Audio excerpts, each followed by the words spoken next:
Hello everyone, and welcome to the History of Byzantium, episode 105, The Triumph of Orthodoxy.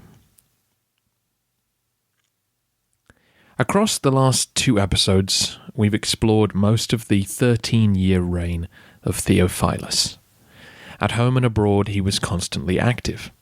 He rebuilt the palace, bedecked the throne room in gold, and sent ambassadors out across Europe.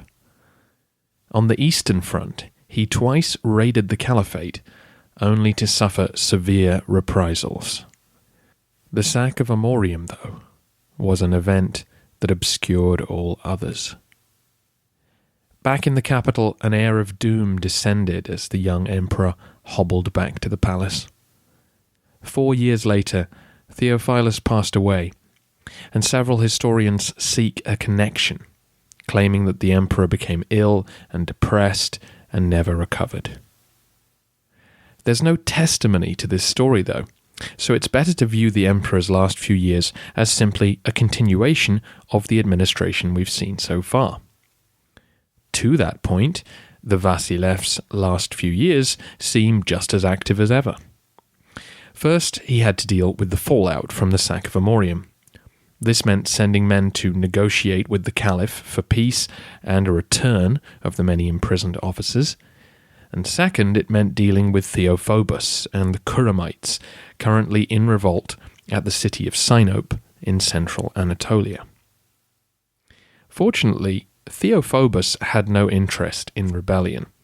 He had been swept along by his disgruntled troops, but secretly communicated with the emperor to bring about a settlement. The Kuramites were once again dispersed amongst the existing themes, and many of them were sent to the borderlands, where they were particularly effective at counterattacking Arab raids. Their success helped Theophilus finally wring a ceasefire out of Mutasim in 841.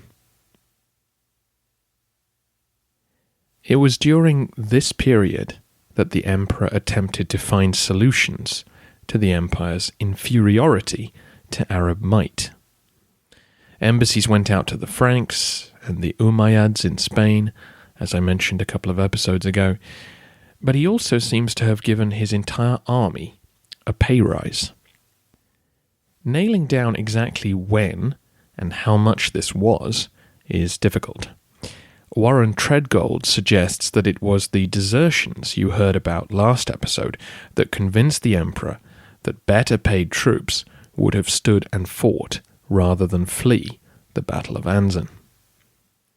It's plausible but not necessarily accurate. All we can say is that the pay of troops across the empire began to improve, and that Theophilus was certainly involved in this decision. His overflowing treasury could now sustain such an increase. Apparently, troops received an extra gold coin for every year they served up until their 6th year. So the maximum a regular soldier could receive was 6 nomisma per annum. Now, that was to be doubled, so men could get up to 12 coins a year before their salary was capped. 6 gold coins was the cost of a horse, so this was a significant increase. We should remember, though, that pay doesn't seem to have been consistent. Many troops didn't receive an annual salary, only bonuses and campaign pay. Others were paid every few years, and whether the sums were always accurate, we don't know. This is significant, though, not only as a sign of the recovery of the empire, but also because, according to several historians, this better pay will put an end to the series of military revolts that some trace all the way back to Phocas and Maurice. The emperor was also part of a process that's been going on for most of this century, and that's the division of the themes into smaller, better defended units of territory.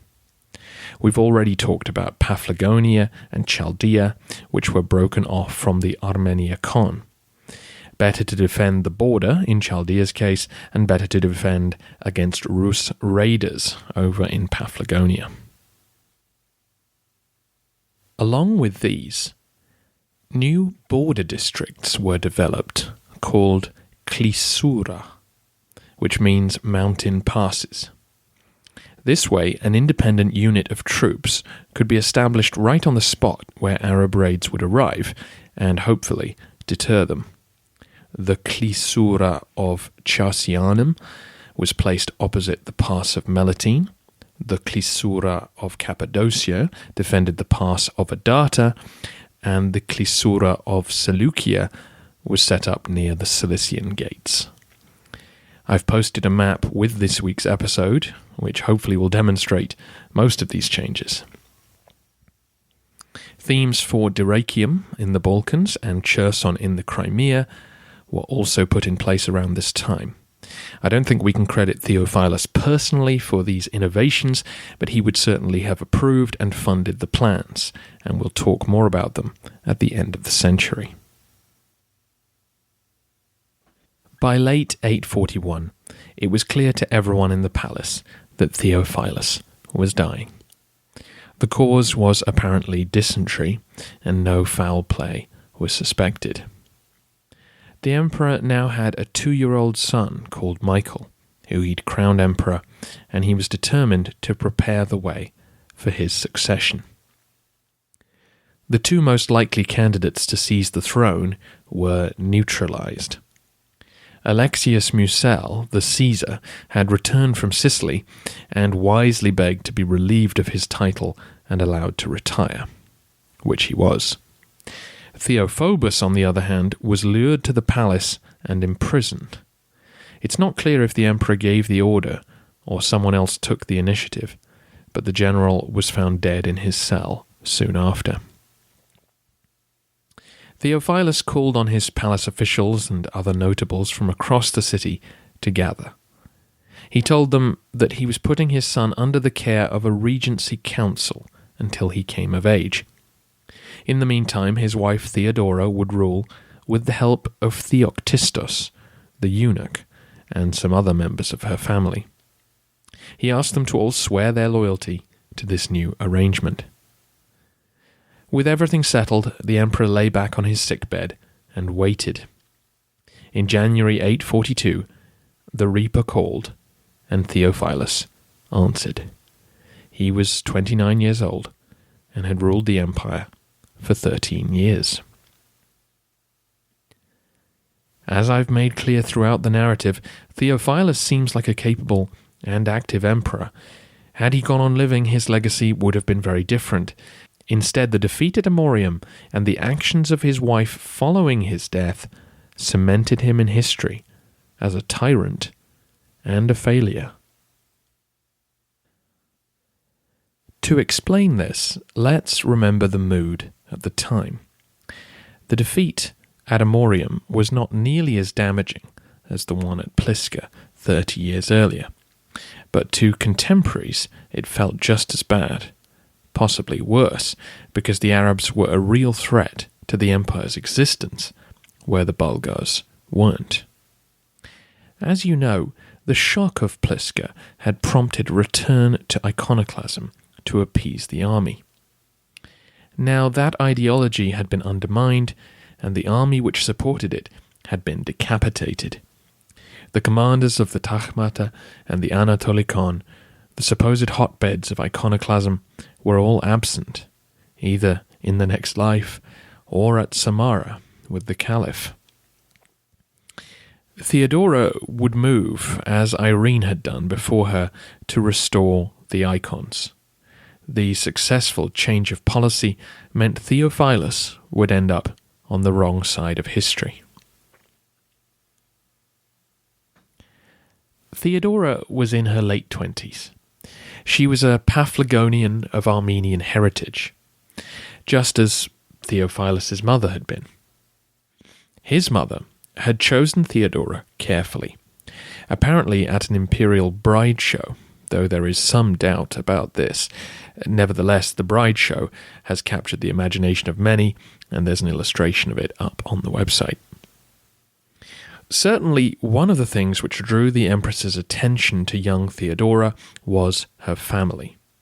Well off and well connected, her Armenian relatives were a natural fit for the administration, which, as you know, had been filled with Armenians since Leo, the Armenian, had taken charge. Theodora's uncle was Manuel, the general who may have died saving Theophilus' life during the Battle of Anzin, and her brothers, Bardas and Patronus, were both fine soldiers. Theodora was therefore not isolated in the palace when her husband fell ill. She felt capable of taking an active role in government, and she intended to. The similarities with Irene are obvious. Both were widowed with young sons in a society which expected a male emperor to be in command. Like Irene, Theodora concluded that one way to secure her position would be to bring the Iconophile camp onto her side. With this constituency singing her praises to the heavens, it would be far harder for her to be overthrown.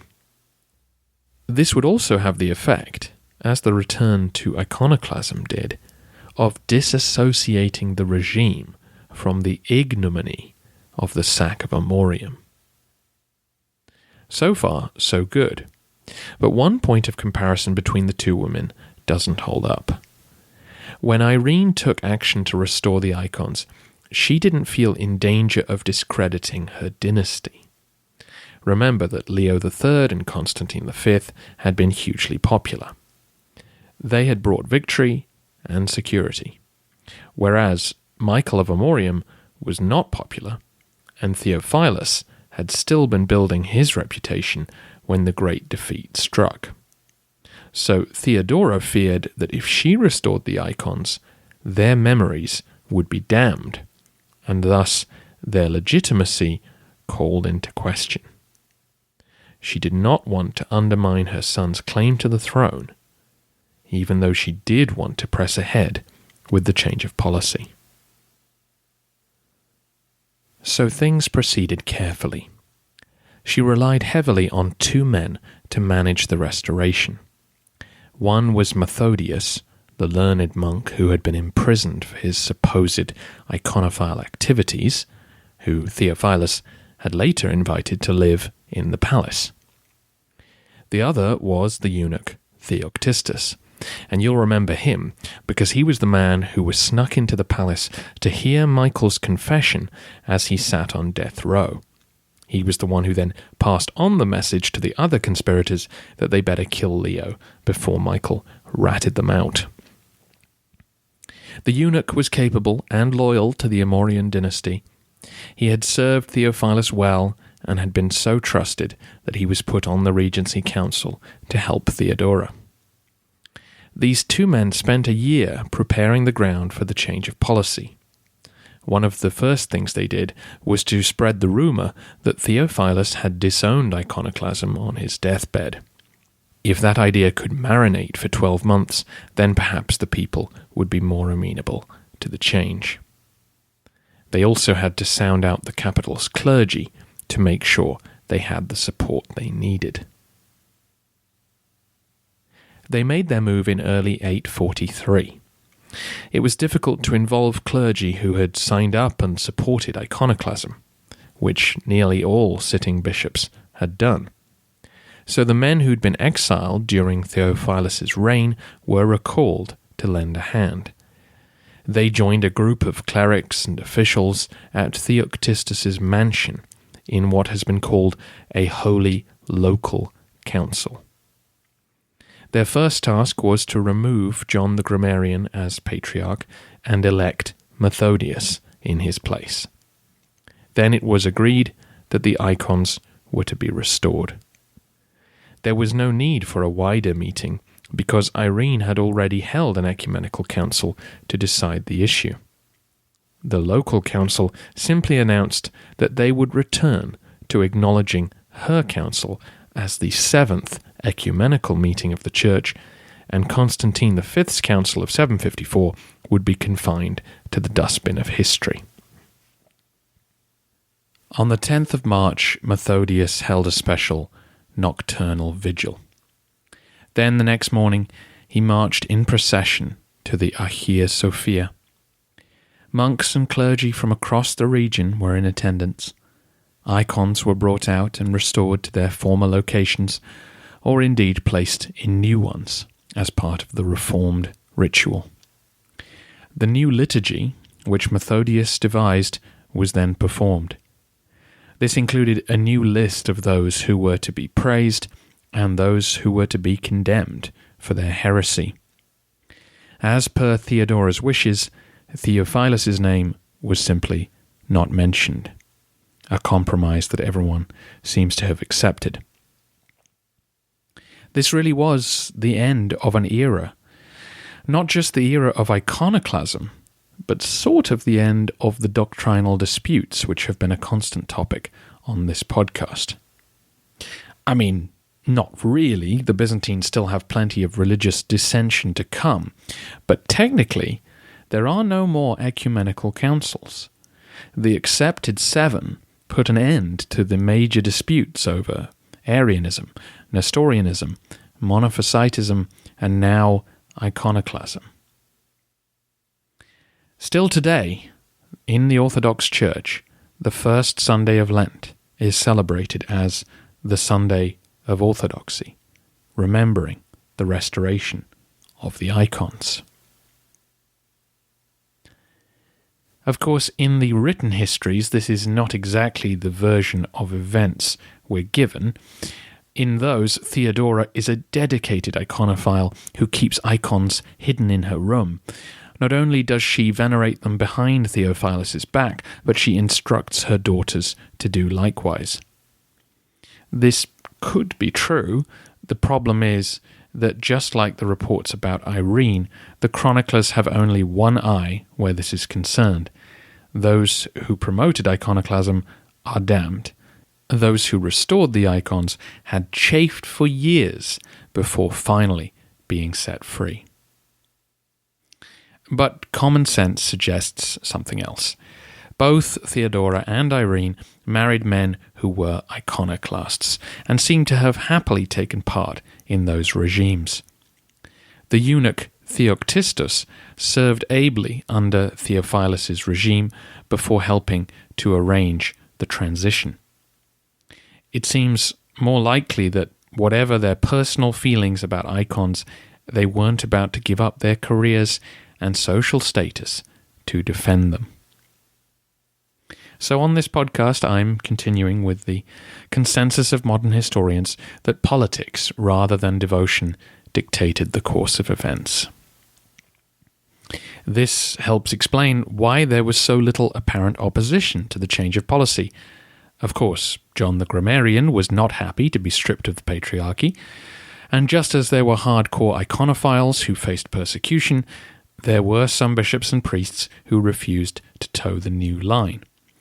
But otherwise, there are no reported complaints from soldiers or officials, and the majority of the empire's clergy accepted the decision of the Holy Local Council. Of course, it was difficult for bishops to remain in place, since so many of them had cooperated or indeed sworn oaths to the iconoclast emperors. Methodius therefore deposed nearly all of the empire's prelates and began replacing them. This naturally caused various resentments. Eventually, the patriarch agreed in a few cases to allow former bishops to resume their duties. As was the case with earlier church controversies, Methodius took a forgiving stance. As long as men confessed and cooperated, they could return to the fold. These conciliatory moves naturally angered the monks of the Studite monastery. They were dismayed that former iconoclasts were being rehabilitated, and once again refused to take communion with the patriarch. Interestingly, Theodora made no formal announcement to the outside world about this change. Michael and Theophilus had been keen to see if they could get some agreement with the Franks and the papacy over iconoclasm, but by keeping quiet, Theodora avoided any embarrassing rebukes, while allowing the Pope and the Eastern Patriarchs to simply be satisfied with the news that iconoclasm was dead. Finally, the remains of Constantine V were removed from the imperial mausoleum, his bones burnt, his ashes scattered. No site would now be associated with his memory. It's possible that Irene was exhumed to take his place. And eventually, upon the chalk gate of the palace, a new icon was placed, a mosaic of Christ.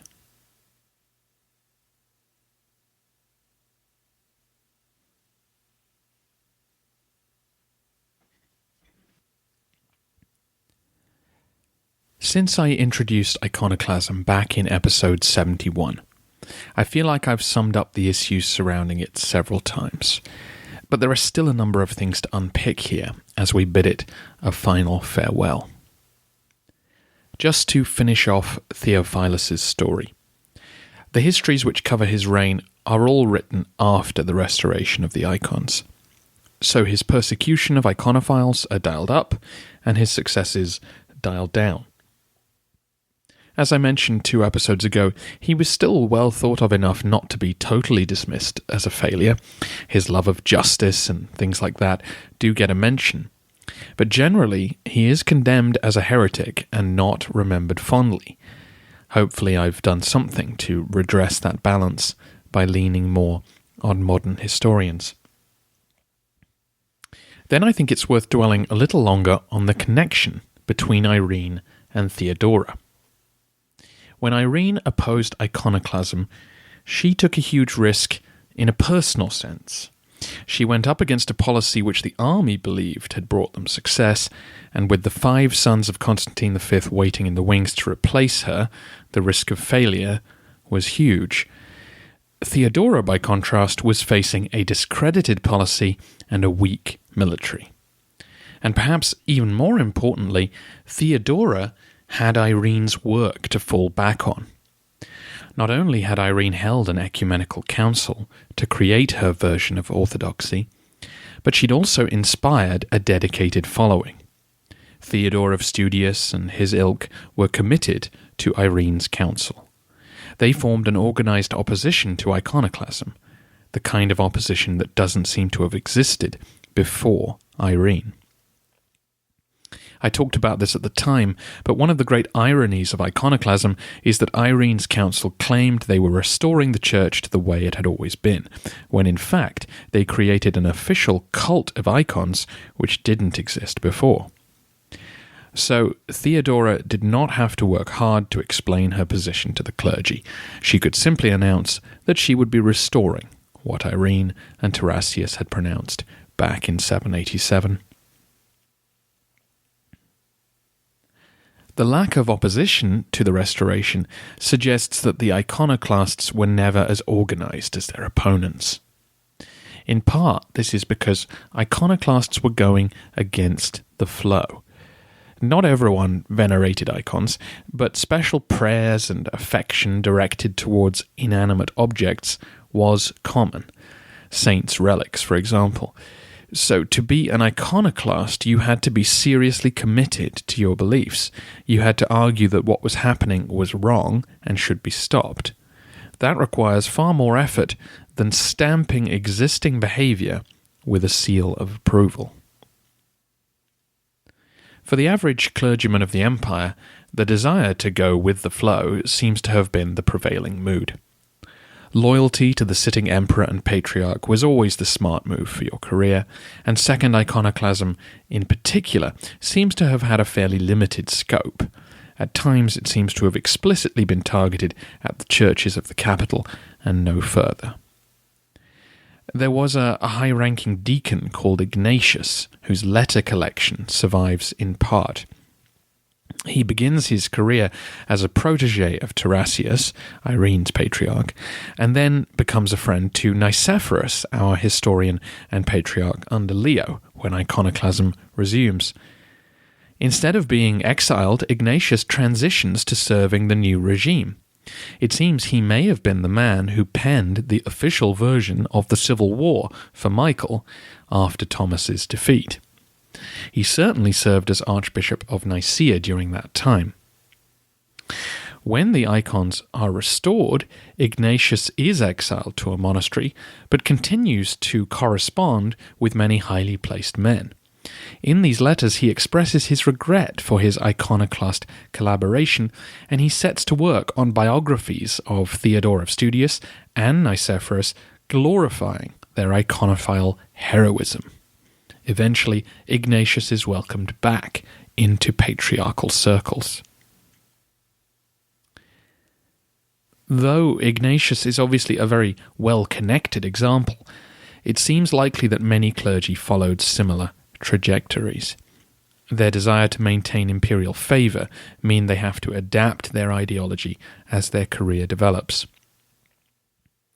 Looking at these letters, and others like them, historian Chris Wickham comments that Byzantium in 843 comes to seem like England in 1660, or East Germany in 1990, full of people trying to show how little they had compromised with a losing political system which in reality they had been largely happy with. So, one last time, what did it all mean?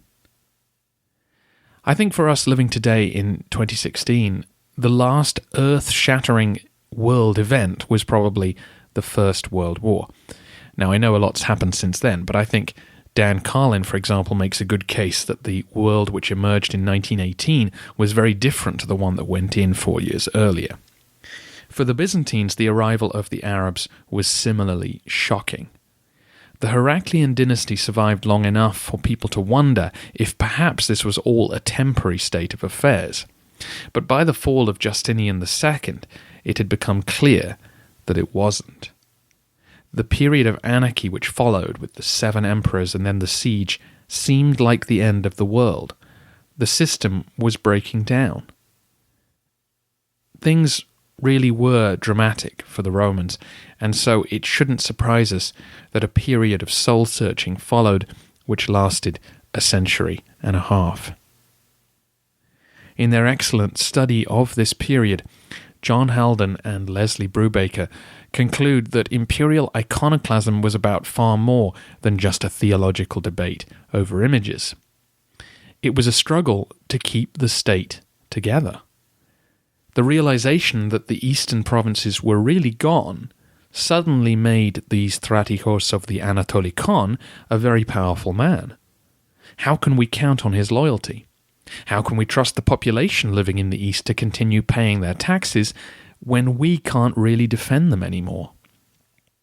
How can we expect people to keep believing that God blesses the emperor when he so clearly favors the Arabs? A change in the official doctrine of state and church was part of a campaign to reassure and control people. Here is an explanation of the past. Here is a solution to our problems. Here is a question of loyalty. Will you sign up to this and prove you are trustworthy? This will keep everyone looking to the center and perhaps give them a reason to keep going. To be or not to be. To take up arms against a sea of troubles. Irene used the discontented and disenfranchised to redraw the boundaries of this debate, but she was still trying to achieve the same ends. When Pliska came, it reinforced earlier arguments. When Amorium fell, it undermined them. Over time, what made iconoclasm less relevant was that time had passed, and everyone was still standing.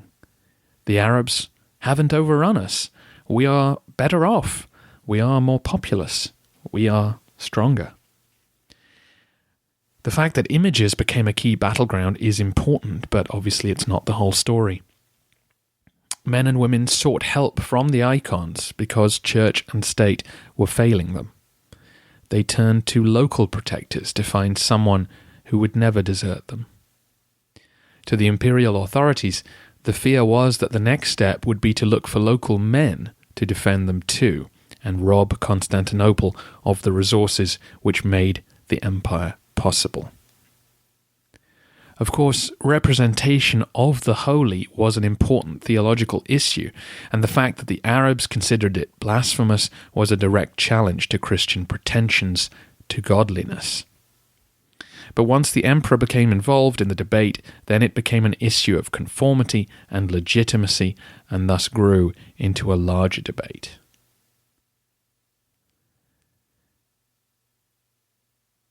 The rewriting of the past by churchmen was probably not a cynical attempt at propaganda, but instead a reflection of how the church understood its own world. Innovation was a dirty word. The ecumenical councils approved what was doctrinally right, and attempts to change that were heretical. So when Irene established a new orthodoxy, it was logical to look back and view Leo and Constantine as innovators, heretics, sinners. Men like Nicephorus and Theophanes had grown up reading the stories of martyrs and saints, men who confronted paganism and heretical belief and vanquished them. So Leo and Constantine were cast in this role, the work of the devil, which Christ had now overcome. This interpretation of the past reinforced the present. Now Theodora had restored orthodoxy. It is an ideology which explains how we got here and where we're going. It's a state of affairs which will keep us together as we move forward. Finally, way back in episode 71, I also made this point. Iconoclasm changed what it meant to be Roman. Iconoclasm is a hateful heresy. The icons are a gift from God to aid our worship. To follow this orthodoxy makes you one of God's chosen people who will survive the storms and be rewarded in the afterlife. That definition of Byzantine Christianity was increasingly alien to those living outside the empire's boundaries. In East and West, what was left of Roman identity now felt further alienated by this new formulation. Iconoclasm was a Byzantine identity crisis. Its results didn't make much sense to someone living in the Caliphate or in the realm of the Franks. As the Roman Empire slowly recovers its strength over the next couple of centuries, it will no longer be recognizable to its neighbors as such. Iconoclasm was not the sole cause of this, but it was an important part of defining the Byzantines as a separate people from those they once thought of as their own. That's the end of iconoclasm in the narrative. If you have questions about it, then send them in and I can talk about it all again at the end of the century.